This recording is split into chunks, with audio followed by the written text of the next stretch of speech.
विजयपुर गाउँको चौतारा नजिकैको जंगलमा काग र कागनी बस्दथे। उनीहरू जंगलमा मिलिजुली बसोबास गरिरहेका थिए। तर एक पटकको कुरो हो, ती दुई काग कागनी बीच एउटा विवाद चल्यो।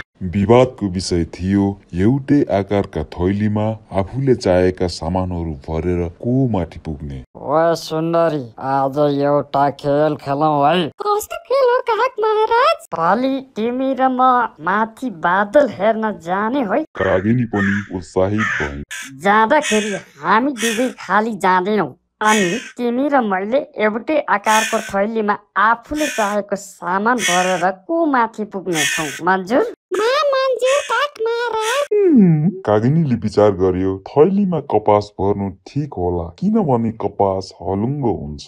त्यसैले उसले थैलीमा कपास भर्यो। तर भाले कागले आकाशतिर हेर्यो र थैलीमा नुन भर्यो। भाले कागले थैलीमा नुन भरिरहेको देखेर पोथी कागलाई हाँस उठ्यो।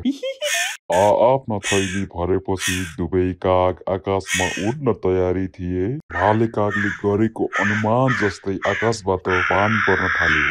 भाले कागको थैली पानीले भिजेर नुन पग्लिन थाल्यो। तर पोथी कागको थैली कपास भने भिजेर गरुङ्ग हुँदै जान थाल्यो। एकछिनपछि नुनको थैली भरिएको काग हलुङ्गो थैली लिएर आकाशतिर उड्न थाल्यो। तर कपास भरिएको थैली भने पानीले भिजेर कागिनीले उचाल्न नसक्ने भयो र भुइँतिर खसाल्यो।